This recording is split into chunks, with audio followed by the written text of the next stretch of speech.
Hello everyone, मैं Arun Kumar DN senior secondary school की तरफ से। तो आप सब रेडी होंगे पार्ट 2 के लिए, जिसमें हम सीखेंगे परमाणु से आयन कैसे बनते हैं और वो रासायनिक अभिक्रियाओं में भाग कैसे लेते हैं। यानी कि हम कुल मिलाकर रासायनिक अभिक्रिया को ही सीखने वाले हैं, लेकिन उसके लिए हमें बेसिक पॉइंट जो कि आयन है वो समझ में आने जरूरी है। तो देखेंगे हम कि पहले आयन कैसे बनते हैं और फिर वो अभिक्रियाओं में भाग कैसे लेते हैं और वो कौन कौन से हैं हमारे सिलेबस के अकॉर्डिंग। तो आयन बनने सीखने के लिए हमें पहले आना चाहिए इलेक्ट्रॉनिक विन्यास। इसलिए इलेक्ट्रॉनिक विन्यास की वीडियो जो पार्ट 1 है, जिन्होंने नहीं देखा है पहले उसको देखें और फिर आयन बनाना सीख लेंगे। जैसे कि हम किसी भी तत्व की बात करते हैं, सोडियम या पोटेशियम या कैल्शियम, तो इनके आयन कैसे बनते हैं और ये अभिक्रियाओं में भाग कैसे लेते हैं, उसके लिए हम एक पॉइंट से चालू करेंगे। फॉर एग्जाम्पल, हमारे पास एक बार कैल्शियम कार्बोनेट है। तो कैल्शियम कार्बोनेट दो प्रकार के आयनों से मिलकर बना होता है, जो कि है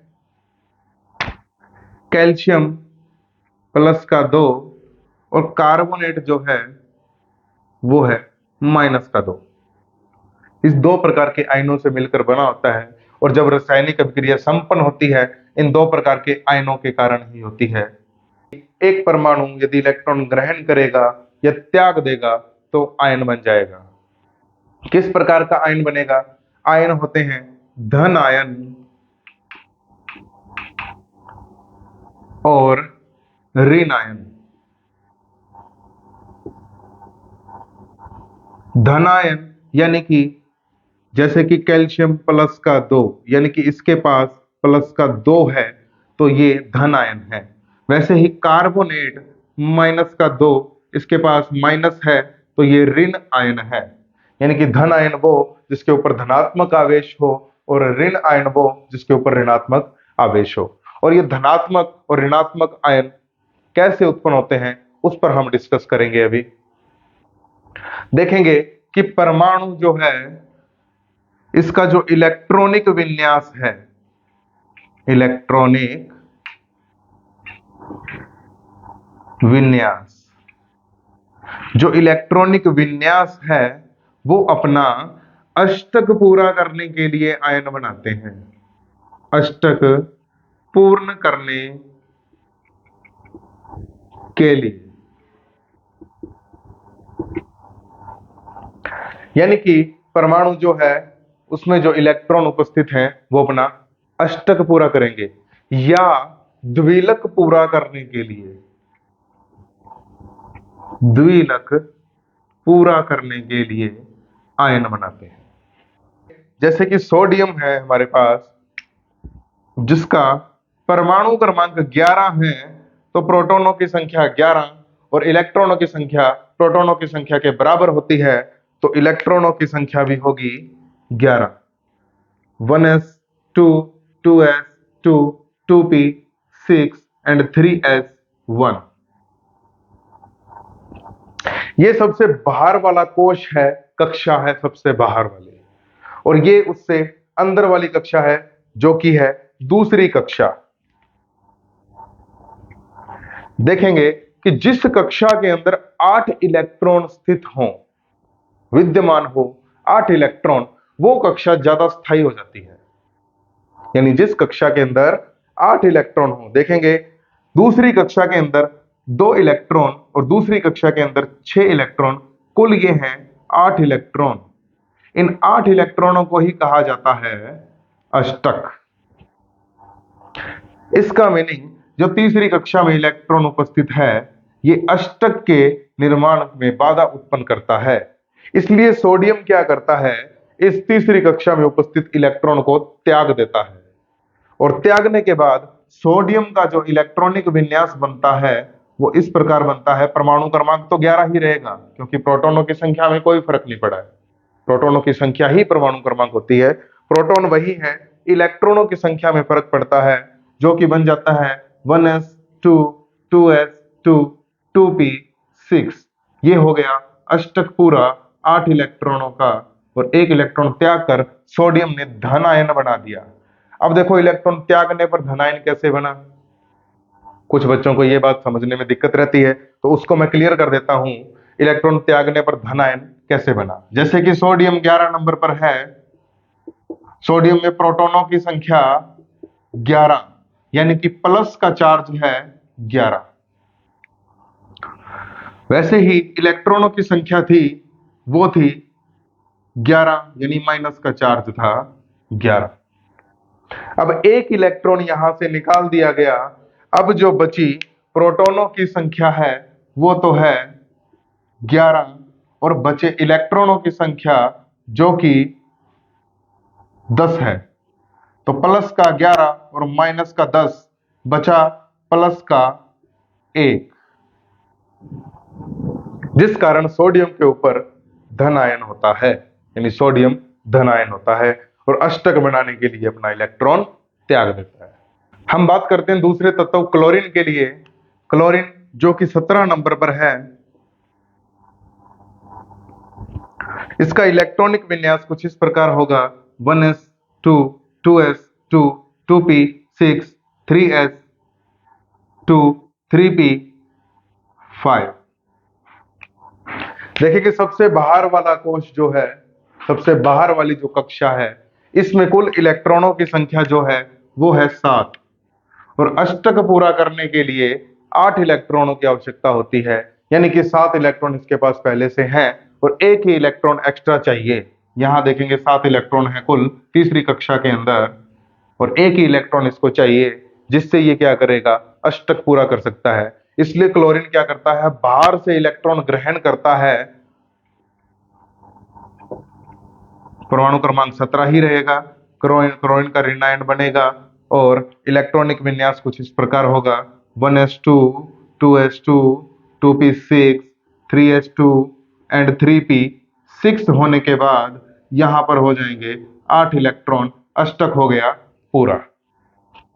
अष्टक पूरा होने पर क्लोरीन का ऋण आयन बना। ऋण आयन कैसे बना वो मैं आपको अलग समझा देता हूं।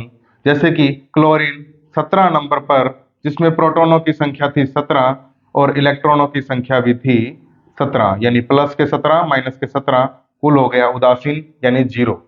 अब बात करते हैं कि जब एक इलेक्ट्रॉन ग्रहण कर लिया, ग्रहण करने के बाद क्लोरीन जो है उसमें प्रोटॉनों की संख्या तो 17 और इलेक्ट्रॉन ग्रहण करके इलेक्ट्रॉनों की संख्या हो गई 18, यानी प्लस के 17 और माइनस के 18, जिसका आंसर बनता है माइनस का 1, और क्लोरीन पर माइनस का 1 होता है।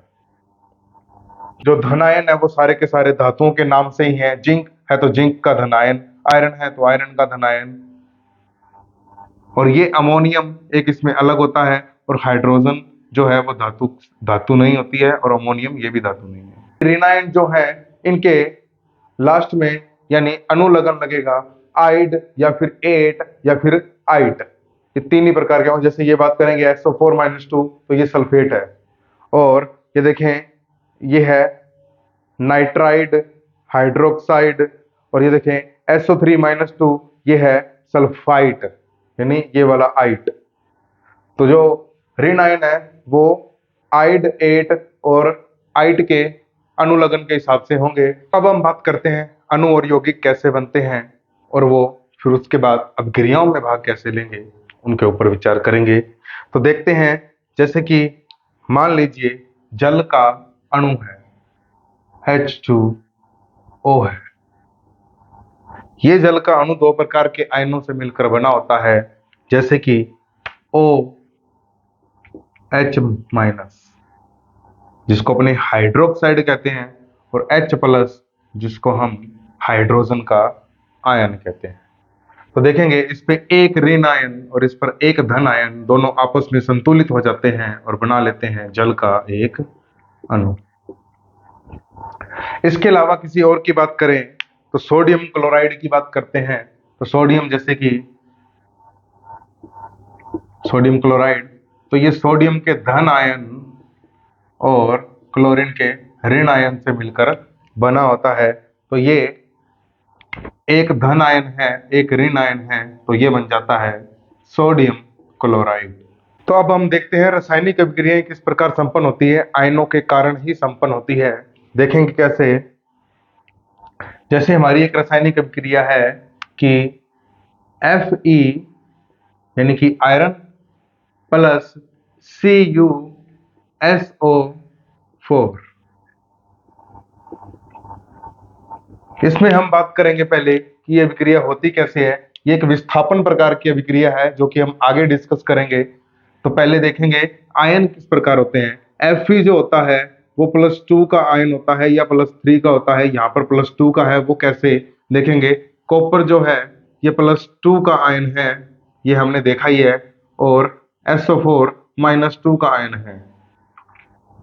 तो विस्थापन अभिक्रिया के दौरान क्या होता है, ये Fe+2 क्या करता है, इसको विस्थापित कर देता है, कॉपर को यहां से हटा देता है, और खुद बनता है रासायनिक अभिक्रिया के दौरान FeSO4 प्लस कॉपर अलग हो जाता है। देखेंगे कॉपर सल्फेट जो है वो 2 प्रकार के आयनों से मिलकर बना है, कॉपर प्लस का 2 और सल्फेट माइनस का 2, और इसका नाम भी है कॉपर सल्फेट। तो इस प्रकार से रासायनिक अभिक्रियाएं संतुलित की जाती हैं। फिर हम बात करते हैं किसी और रासायनिक अभिक्रिया की, जिससे हम और भी क्लियर हो जाएंगे। फॉर एग्जाम्पल Fe लेते हैं हम लोहा, और सल्फ्यूरिक अम्ल H2SO4 लेते हैं। देखेंगे हाइड्रोजन जो है वो होता है प्लस का 1 और सल्फेट होता है माइनस का 2, और 2 हाइड्रोजन है, इसलिए इस प्रकार होगा ये। और Fe जो होता है वो +2 के रूप में पाया जाता है। तो Fe जो है ये हाइड्रोजन को विस्थापित करता है, और यहां बन जाता है FeSO4 प्लस हाइड्रोजन गैस। तो आयनों के कारण ही ऐसा हो पाता है, रासायनिक अभिक्रियाएं होती हैं। उम्मीद करता हूं आपको बहुत सी बेसिक बातें समझ में आई हों। हम इसी प्रकार पार्ट 3 पार्ट 4 में कंटिन्यू डिस्कस करते रहेंगे और 1 से 5 तक के बेसिक कंसेप्ट्स को क्लियर करेंगे।